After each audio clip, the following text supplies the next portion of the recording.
Fine. So today we are going to mainly talk about propositional logic. Okay. So before we understand what is propositional logic, let's try to understand why we are studying this particular topic. Right. So whenever we talk about mathematics or science or even statements which we are using in our real life, which is nothing but we can say natural language, right? Then often what we will see that these statements are imprecise as well as ambiguous, right? Let's say you are trying to, as a computer scientist or as a computer engineer, let's say you go to a particular client and you ask them for listing down the requirements for a particular software or let's say hardware, then what they are going to do, they are going to say a set of statements, and some of these statements may be imprecise or ambiguous. So what you need to do, if you use mathematical logic to convert these statements into formal mathematical notions, then the requirements will be captured in a nicer manner, right? So that is the idea. And this information will be more precise now, right? So that is nothing but specification of software as well as hardware, right? So logic is used in the specification of software and hardware because this specification need to be precise before the start of the development process, right? So if specifications are wrong, then your entire product will be wrong, and then you need to make significant changes in order to make it correct, right? So this is one of the major application of knowing logic. If we talk about propositional logic, then propositional logic as well as rules associated with it are useful in designing computer circuits to construct. It is also useful to construct computer programs as well as verify the correctness of the programs. Right. So this is also very much important. Let's say you write down one particular program for the given task. How will you ensure your client that your program is the correct one? So somehow you need to prove its correctness, and in that process also propositional logic is very much useful. And one more application is in the domain of AI. Whenever we talk about expert systems, at that time we use propositional logic. Okay, so we'll see some of these applications in detail later. Okay, next one is many puzzles we can analyze as well as solve using ideas of mathematical logic. We can also talk about automated proofs, right? We can design systems which can help us in uh, generating proofs of theorems automatically, right? But again, these systems are very specific, means they are designed for some specific domains. Not, we can't generalize it for all kinds of theorems, right? That is for sure. Okay. So now let's talk about propositions. What is a proposition? The proposition is nothing but a declarative statement which is either true or false, but not both. Okay. So let's say, let me consider one particular statement. 12 plus 6 is equal to 18. And I can straight away say that this particular statement is true. And hence, this particular declarative statement is proposition. Today is Tuesday. So all of us know that today is Monday. So this particular statement is false, and I can say that this is again a proposition. It's not like that the statement must be true. Right? Statement must be declarative. That means we should be able to assign truth value for the given statement, either true or false, right? But it cannot be both. So ambiguous statements are not allowed here, right? Okay, so if I say this class is in online mode, right? So again, it's a declarative statement and it's actually true. So we'll say that this particular statement is also a proposition. Okay, so declarative statement means the statement is declaring something. So it's trying to represent something, that something may be some fact or it cannot be. we should be able to decide for the given statement whether that particular statement is true or false concretely. There is no ambiguity here. There is no fuzzy thing. We can't say it's true for some cases, it's false for some cases. Those type of statements are not allowed. Right? That is the idea of proposition. So let's try to consider some more statements, and what we need to do is we need to identify whether these statements are corresponding to a proposition or not. Okay. So let's say the very first statement is, what is your ID number? Right? So what do you think? Whether this can we classify this as a proposition or not? No, sir. No, sir. Sir. Right? Because No, this sir. is asking something, and we can't say whether this particular statement is true or false. Right? We can't assign truth values for this particular question. So therefore, this is not a proposition. Write this carefully. So again, this is, we are giving some instruction. So this is not a declarative statement. We are not talking about some fact or anything. We are just saying we are ordering something, or we are instructing something, right? So it's not a proposition. So now, how about this one? X plus 1 is equal to 5. No, sir. Proposition. No, No, sir. no proposition. True or false. So it depends upon value of x, right? If x is equal to Yes. 4, then we can say it's correct. But for all other values, it's false. But we don't know what is the value of x. So it's sometimes true, sometimes false. Overall, it's not a proposition. How about fourth one? Y minus 7 is equal to 9. No, sir. No, sir. How about the last one? 1 plus 1 is equal to 11. Yes, sir. Yes, sir. Right? Because its truth value is false, we can assign the truth value and then we can say it's a proposition. Okay, fine.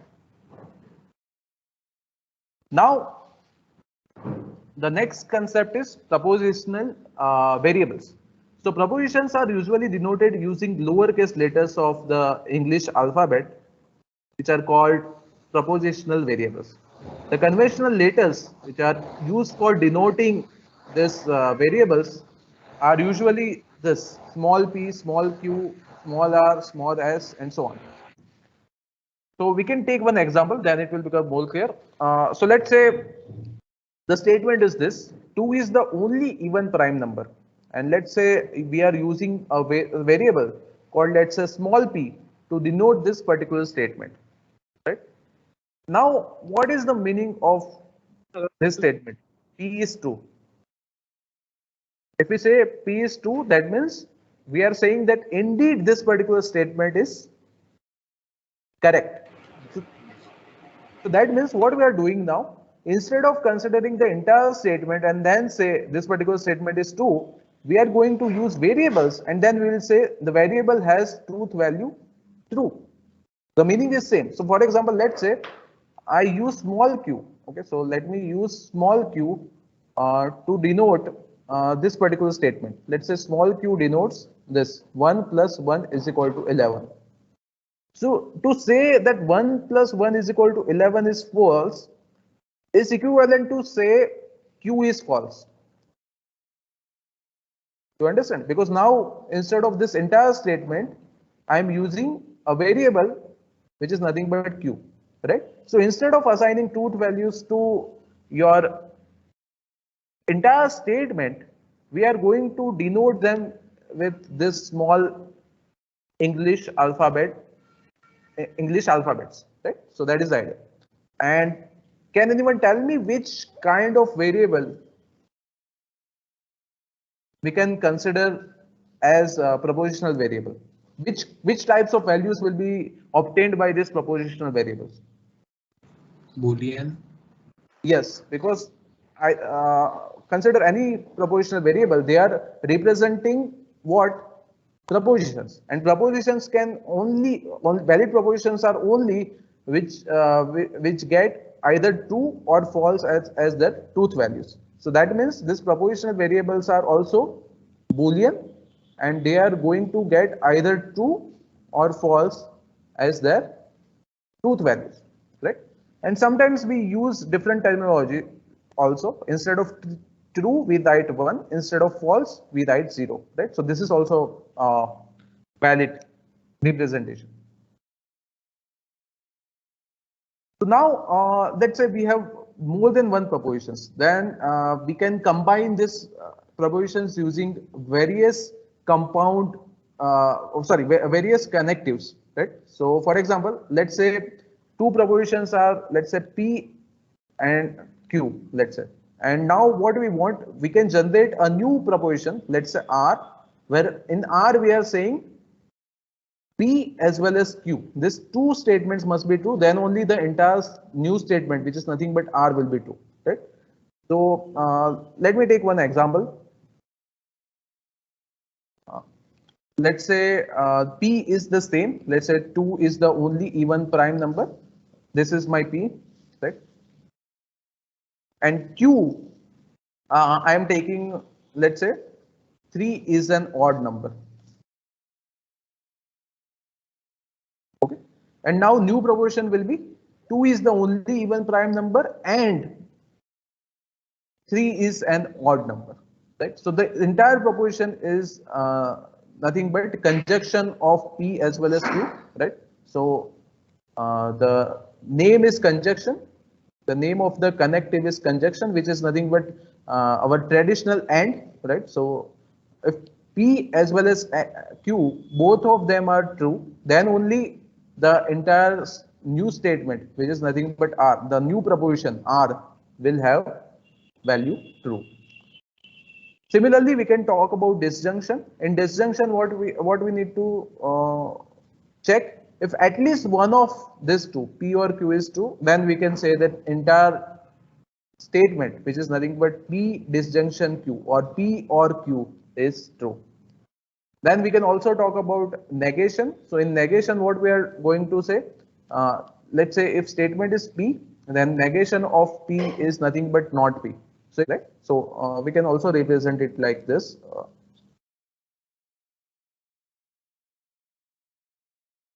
Let's say if P is true, then negation of P is false. If P is false, then negation of P is true. Right? So the first thing is conjunction. The second thing is disjunction. And disjunction, if at least one of these two propositions are having value true, then finally we'll get true as the answer. If both of them are false, then answer will be false, right, of the compound proposition. Right? So this is our compound proposition. Right? P and Q, P or Q. Then we can talk about negation P. And the last one is implication. Right? There are other compound propositions also, but as of now we are just considering this four. So implication means P implies Q. So if P is true, then Q is true. So that means this particular. So let me take one example. Then this will become more clear. So let's say the statement P. Okay. So let's say the statement P is, let's say your score is, let's say 100 out of 100 in logic in computing subject, let's say. And statement Q is, let's say your grade is AA, right? And now we are talking about P implies Q. So we are saying that if you, so in summary, we can say that the compound statement, we can say that if you score more than, or let's say if you score 100 out of 100 in LIC, right? So we can write like this: if you score 100 out of 100 in LIC, then you will get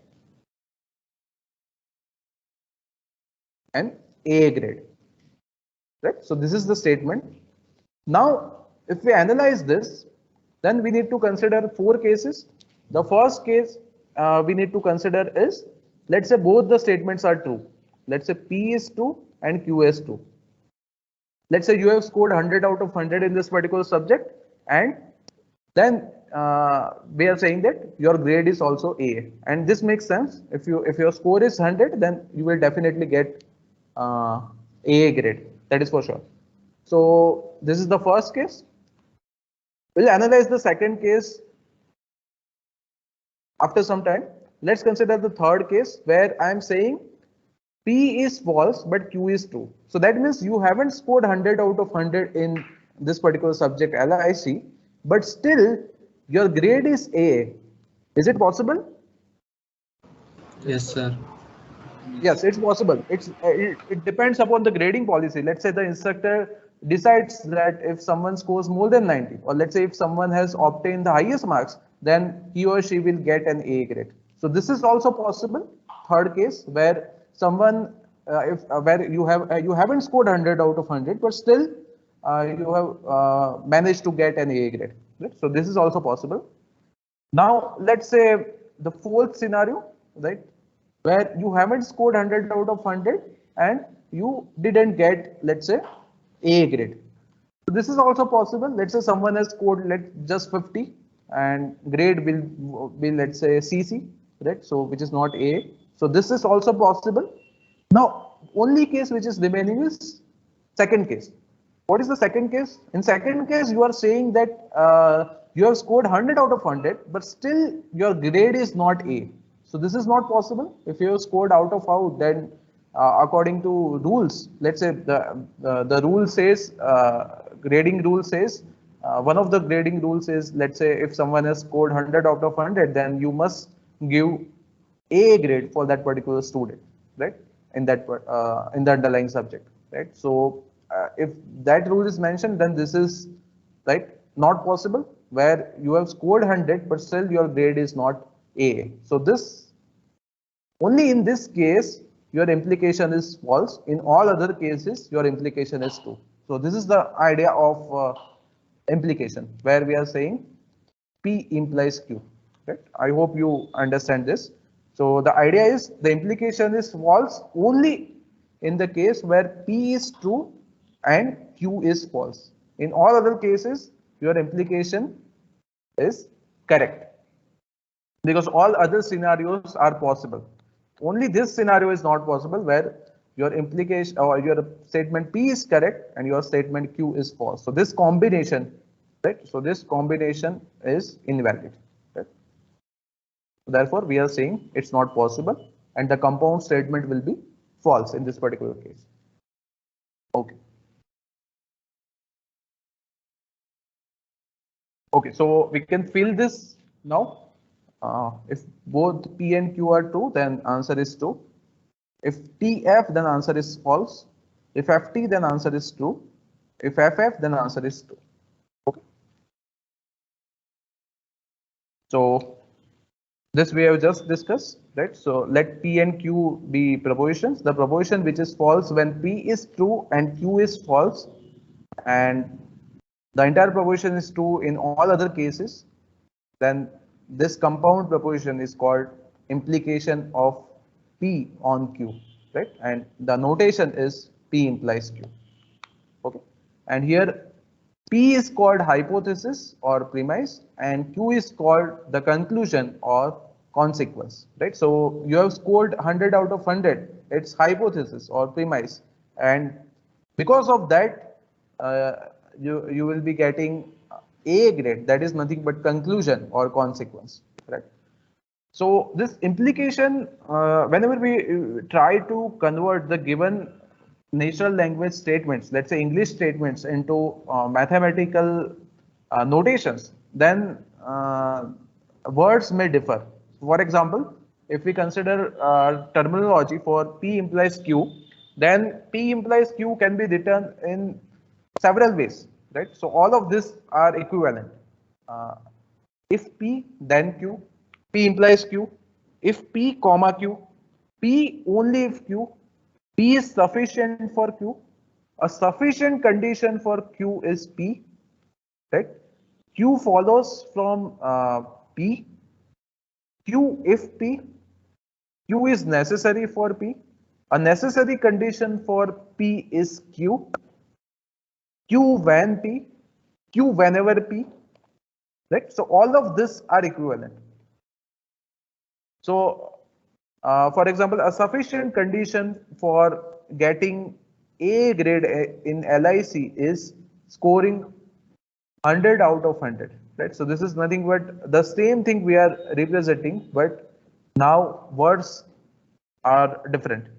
Right? So you need to understand this, and the template may be different for different kinds of statements, but this still the overall meaning is same. The meaning is this only, P implies Q, but the representation in terms of English statements may differ, right? For example, if you can also write Q when P, you can also write Q whenever P, right? So this you need to remember.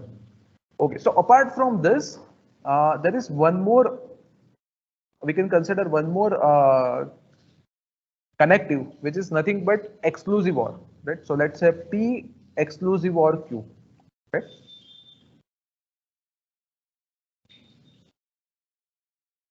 So what is the idea of this exclusive OR?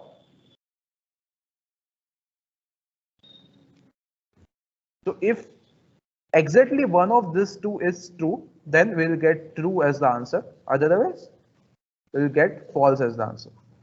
Right? So that is nothing but exclusive OR. Right? Exactly one of these two, P or in P comma Q, must be true. Then your entire compound proposition is true. In all other cases, your compound proposition is false. So that is nothing but exclusive OR.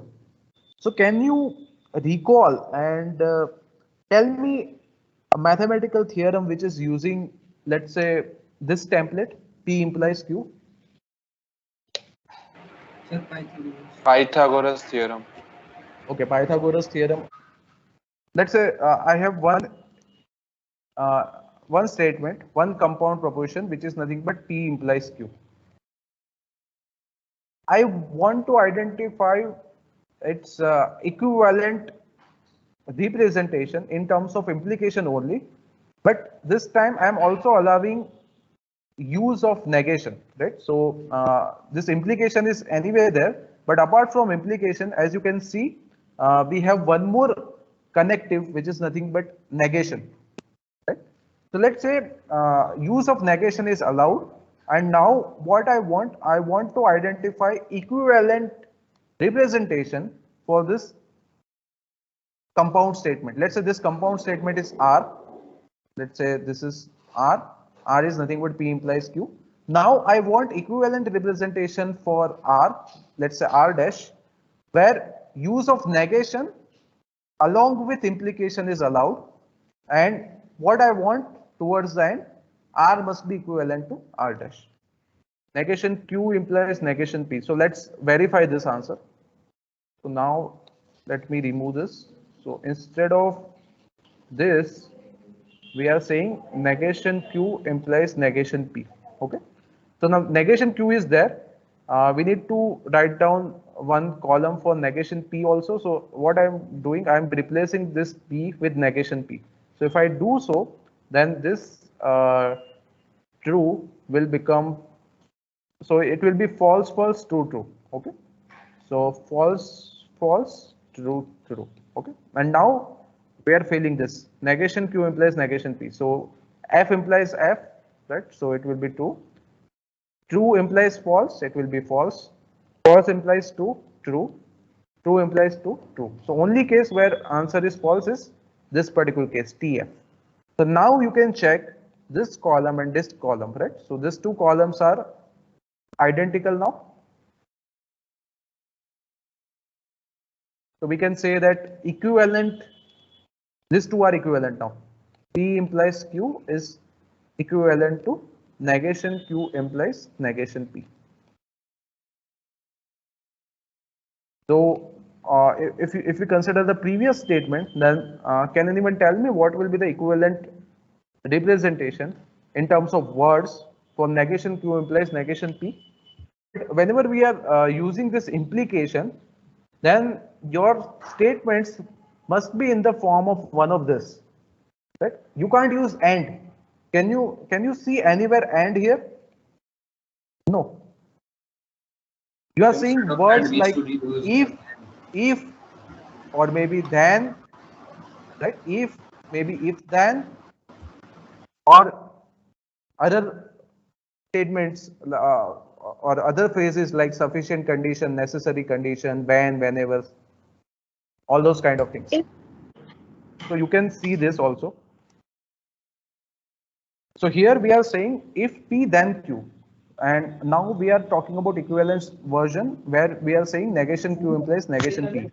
So the equivalent way of saying this will be if negation Q, then negation P. So what is negation Q? Negation Q is your grade is not A. If your grade is not A, then you haven't scored 100 out of 100. That is one way of saying it, right?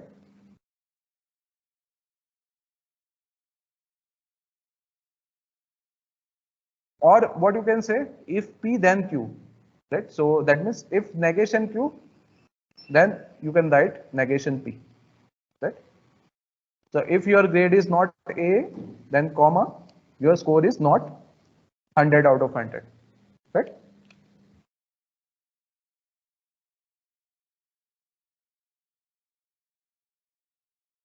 Okay, so now one more terminology which is very much important with respect to implication is sufficient condition and necessary condition, right? So sufficient condition for Q is P. So for Q, P is sufficient condition, right? And for P, Q is necessary condition, right?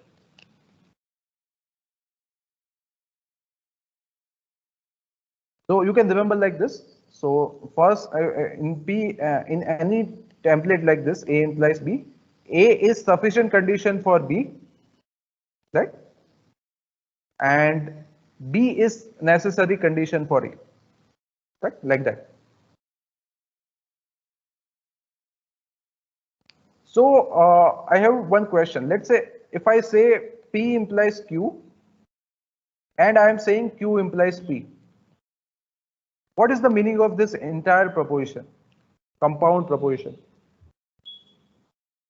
So P implies Q, then I'm using this symbol and I'm saying and. But if we if we give formal name, then I am taking conjunction of this two compound propositions. P implies Q, Q implies P, and I am taking conjunction. So now I have obtained this new compound proposition, right? Now, what is the significance of this proposition?